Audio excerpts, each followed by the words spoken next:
everyone, it's Alex of Coyote Star Astrology and welcome back to my channel. This is my new moon in Leo video for the new moon on August 18th, 2020 Pacific Standard Time. And you know, sometimes when I get ready to do these videos, not a whole lot has changed since my last video, and sometimes I have to really dig deep to come up with a full report for you guys, and this is definitely not one of those times. We have so much to talk about. I'm going to move forward a little bit quickly because I don't want this video to be too long, but wow, we are in crazy energy right now.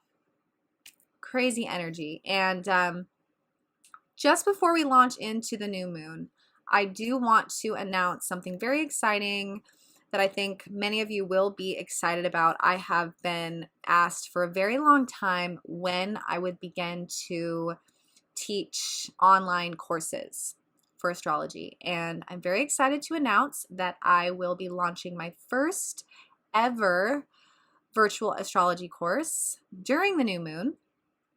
It's going to be on Zoom at 7 p.m. Pacific Standard Time. It's a course that I have run at a couple different festivals and at a retreat, and I just got the best response from those who attended.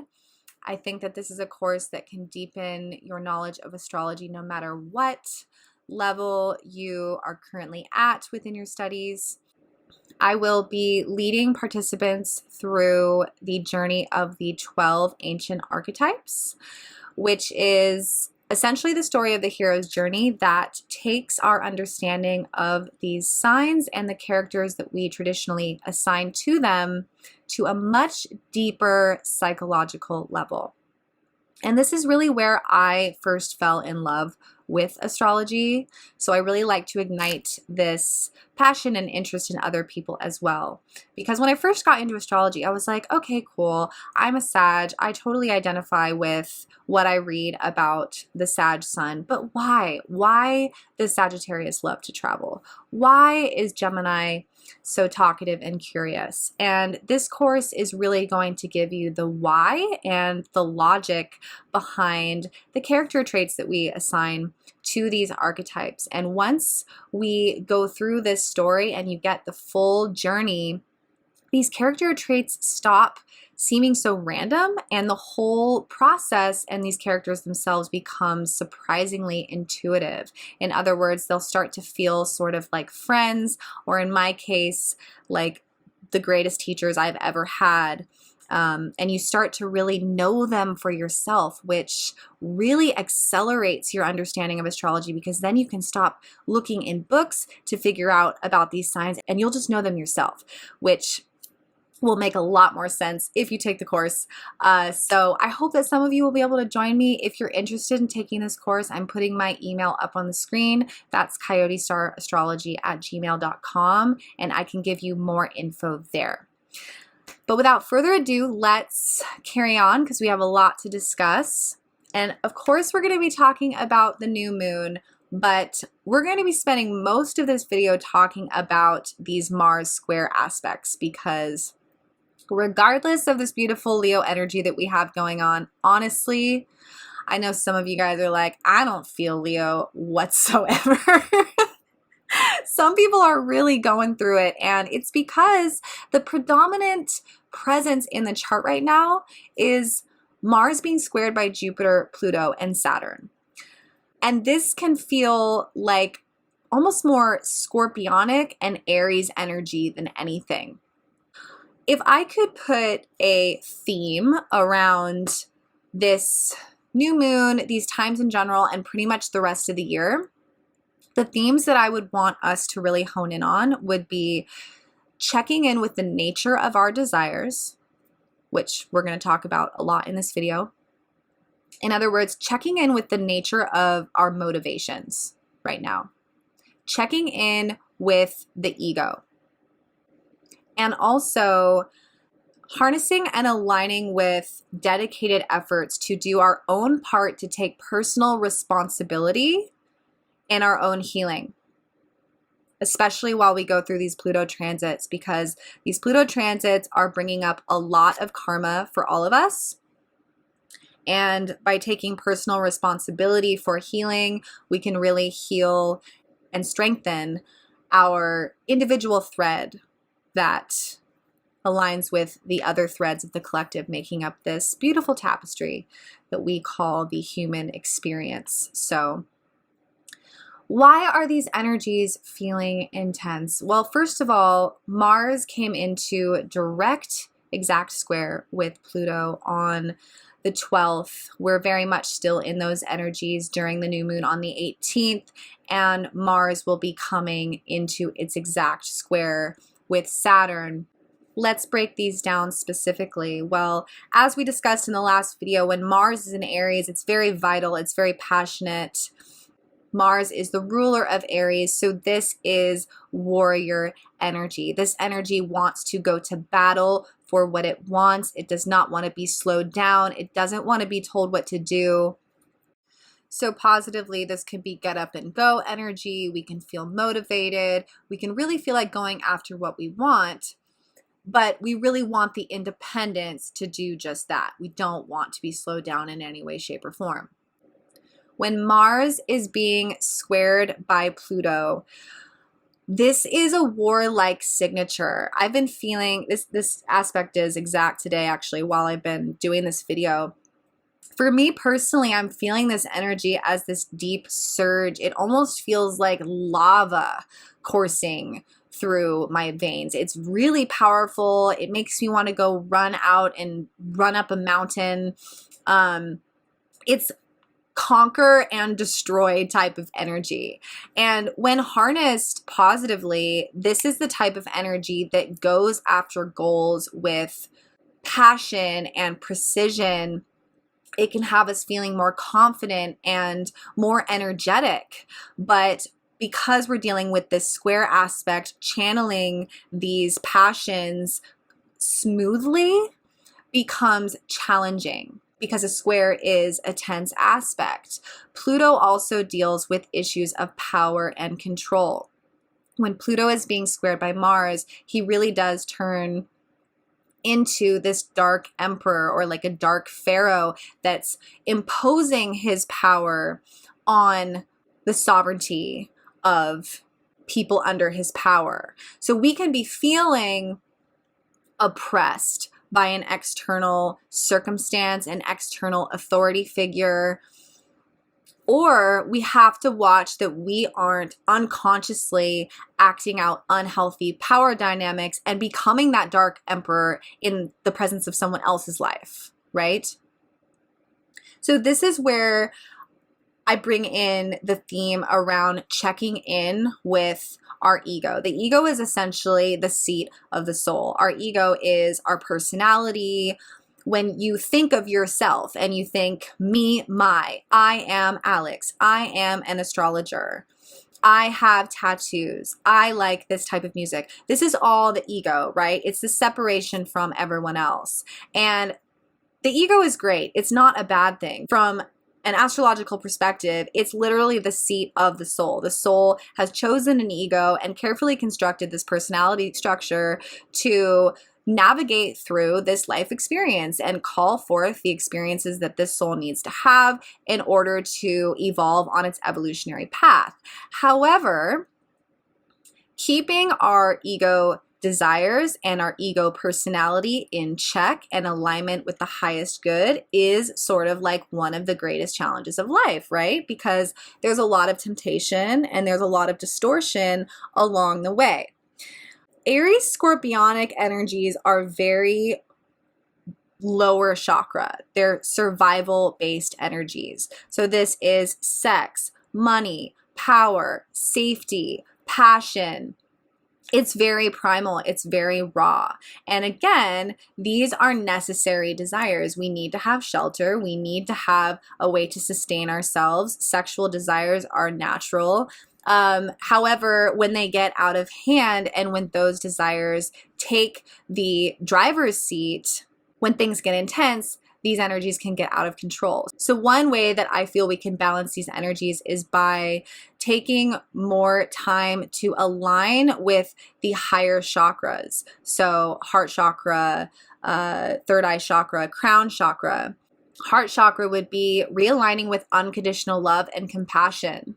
As these energies get stirred up, as we're interfacing with others in our life that are also riding the wave of these powerful energies, reactions can get triggered. We can feel more triggered. We can feel more emotional. Again, this is kind of warlike energy.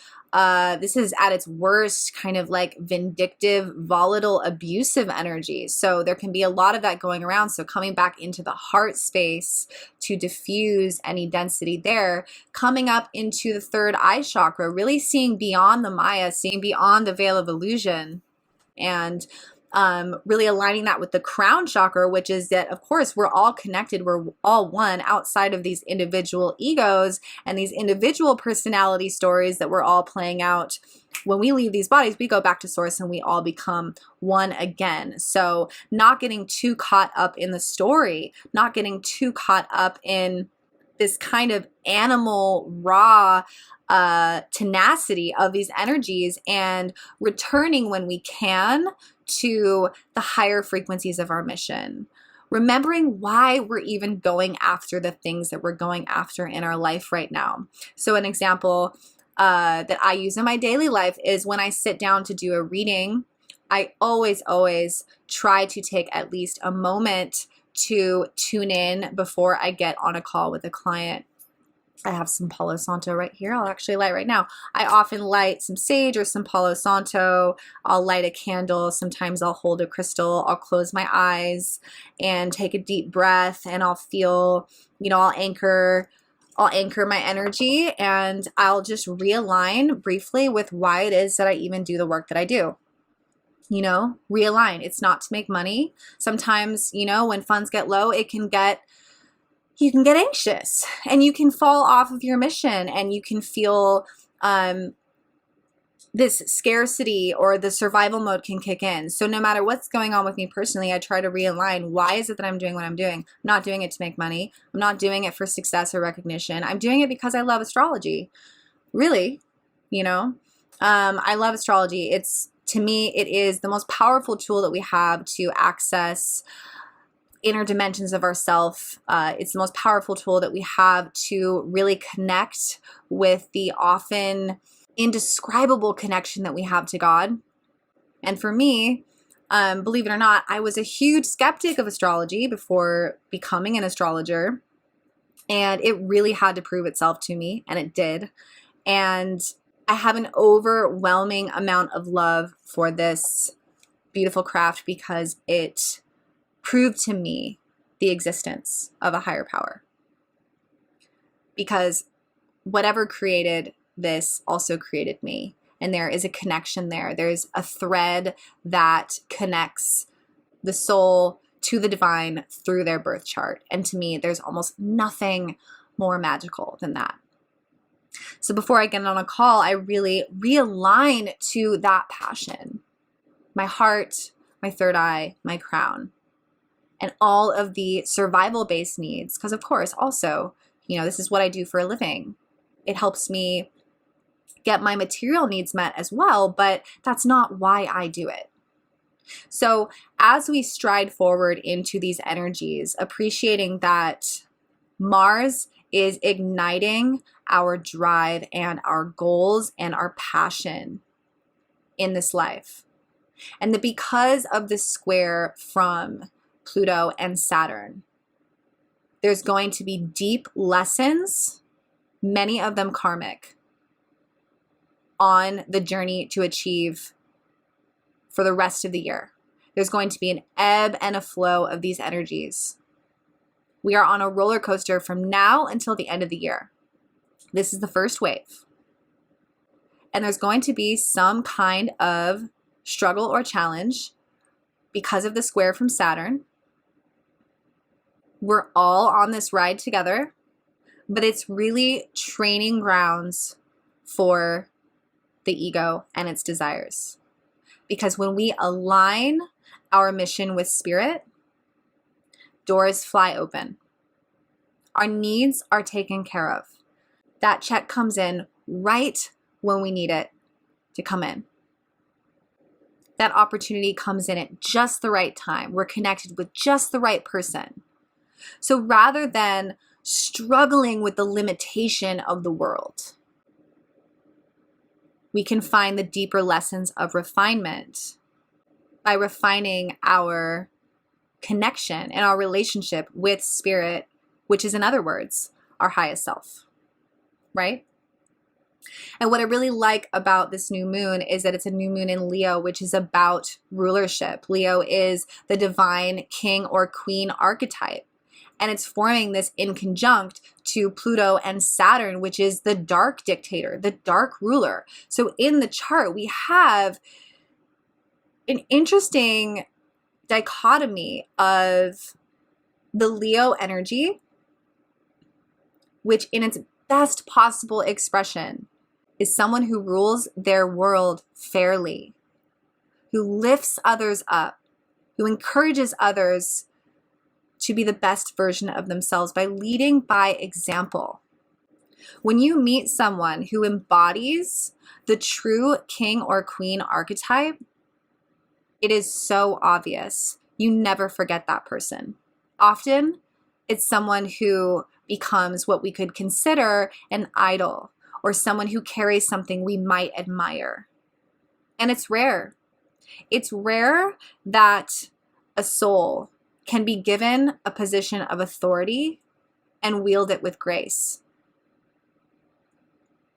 It's a challenge. So this new moon is an opportunity, because it's a new cycle, to check in with our motivations, realign with that highest self, the seat of the ego, which with the Leo energy we can call the throne of the ego, and make sure that we're operating, no matter what we're dealing with, from that space. And set powerful intentions for the next few months as we are rolling with the, kind of being tossed around by these energies, setting those intentions now, those core intentions. This new moon is conjunct the planet Mercury, which does insinuate that this is a new moon with a message. Mercury, the cosmic messenger, often means some type of communication. So of course, this can mean on this new moon, communicating something powerfully in our life, having an important conversation, receiving news, an important headline. It will be very interesting to see the headlines during this new moon. I assume that there will be some kind of declaration from those in power, the president, whatever. And the new moon is in a nice trine with that Mars in Aries. So there is a kind of buoyancy to this new moon. There is a confidence about this new moon. I think that this is a portal where we can be making strides towards our goals and strides towards our passions in a more confident and creative way. We just want to make sure that we're owning our power and attuning our power, once again, with the best intentions. So to leave off with something kind of fun, I wanted to show some of you how to look at this new moon in the way that it's hitting your own individual chart to see how these energies can be playing out, because you can use the Mars-Pluto aspects to see what themes are going to be coming up for you for the rest of the year. And I highly, highly suggest that you do this. So to do this, you're going to need some kind of chart generator. You can use the Time Passages app, or Astro.com generates a free one.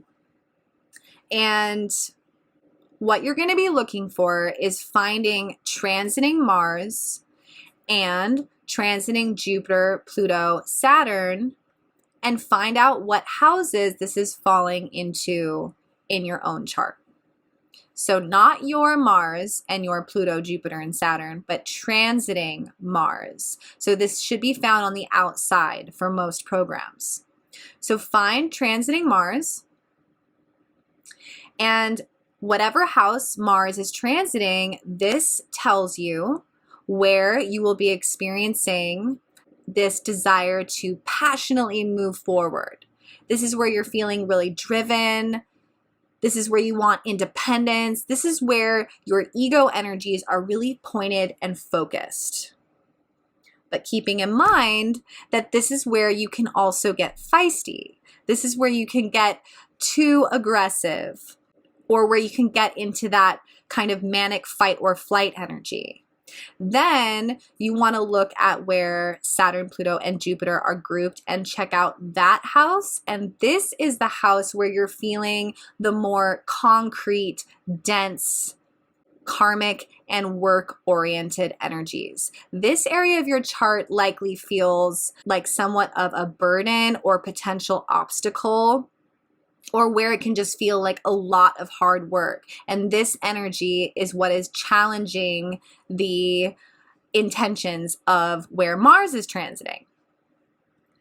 So if you don't know what the houses mean, you can do a quick Google search and figure out these two houses, these two placements, and what will be coming up, and really get clear on that now. And then you know how to, through following astrology, work with these energies. These are energies just like any element of nature. They really want to coexist and create with us. They want to dance with us. So they're not imposing their forces upon us.